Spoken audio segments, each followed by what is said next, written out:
सालों पहले पीतल नगर में किशन नाम का एक किसान रहता था। वह गांव के एक जमींदार के खेत पर काम करके किसी तरह अपना घर चला रहा था।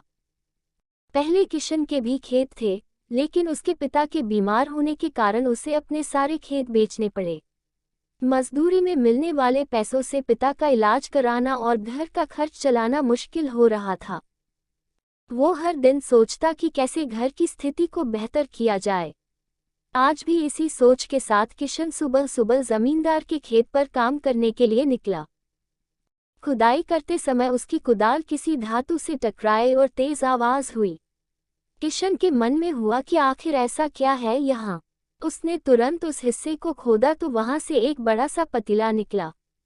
पतीला देखकर किशन दुखी हो गया। किशन के मन में हुआ कि ये जेवरात होते तो मेरे घर की हालत थोड़ी सुधर जाती। फिर किशन ने सोचा कि चलो अब खाना ही खा लेता हूँ। किशन ने खाना खाने के लिए अपने हाथ की कुदाल उस पतीले में फेंक दी और हाथ मुंह धोकर खाना खाने लगा। खाना खत्म करने के बाद किशन अपनी कुदाल उठाने के लिए उस पतीले के पास पहुंचा। वहां पहुंचते ही किशन हैरान हो गया। उस पतीले के अंदर एक नहीं बल्कि बहुत सारे कुदाल थे। उसे कुछ समझ नहीं आया। तभी उसने अपने पास रखी एक टोकरी को भी उस पतीले में फेंक दिया। वो एक टोकरी भी पतीले के अंदर जाते ही बहुत सारी हो गई। ये सब देखकर किशन खुश हो गया और उस जादुई पतीले को अपने साथ घर लेकर चला आया। वो हर दिन उस बर्तन में अपने कुछ औजार डालता और जब वो ज्यादा हो जाते तब उन्हें बाजार जाकर बेच आता। ऐसा करते करते किशन के घर की हालत सुधरने लगी। उसने इस तरह से बहुत पैसा कमाया और अपने पिता का इलाज भी करवा लिया।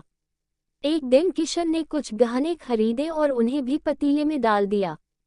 वो गहने भी बहुत सारे बन गए। इस तरह धीरे धीरे किशन अमीर होने लगा और उसने जमींदार के यहाँ मजदूरी करना भी छोड़ दिया। किशन को अमीर होते देख जमींदार मोहन को किशन पर शक हुआ। वो सीधे किशन के घर पहुंचा। वहां जाकर उसे जादुई पतीले के बारे में पता चला। उसने किशन से पूछा, तुमने यह पतीला कब और किसके घर से चुराया? डरी हुई आवाज में किशन बोला, साहब, ये पतीला मुझे खेत में खुदाई के समय मिला था। मैंने किसी के घर चोरी नहीं की है। खेत में खुदाई की बात सुनते ही जमींदार ने कहा, यह पतीला जब मेरे खेत से मिला तो यह मेरा हुआ। किशन ने जादुई पतीला न लेकर जाने की बहुत मिन्नतें की, लेकिन जमींदार मोहन ने उसकी एक नहीं सुनी। वो जबरदस्ती अपने साथ वो जादुई पतीला लेकर चला गया।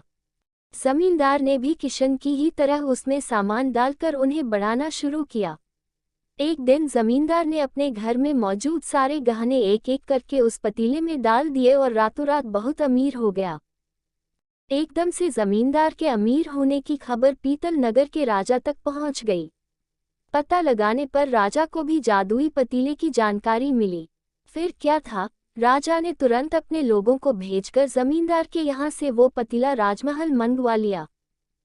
राजमहल में उस जादुई पतीले के पहुँचते ही राजा ने अपने आसपास मौजूद सामान को उसमें डालना शुरू दिया।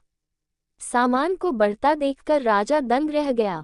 होते होते आखिर में राजा खुद उस पतीले के अंदर चला गया।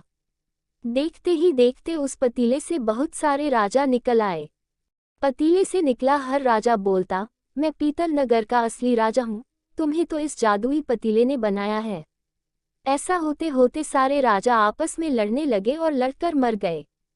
लड़ाई के दौरान वो जादुई पतीला भी टूट गया। जादुई पतीले के कारण राजमहल में हुई इस भयानक लड़ाई के बारे में नगर में सबको पता चल गया। इस बात की जानकारी मिलते ही मजदूर किशन और जमींदार मोहन ने सोचा, अच्छा हुआ कि हमने उस जादुई पतीले का इस्तेमाल सही से किया। उस राजा ने अपनी मूर्खता के कारण अपनी जान ही खो दी। कहानी से सीख। जादुई पतीले की कहानी से दो सीख मिलती हैं। पहली कि मूर्खता का अंत बुरा ही होता है। दूसरी यह कि हर सामान का इस्तेमाल संभल कर करना चाहिए, अति हानिकारक हो सकती है।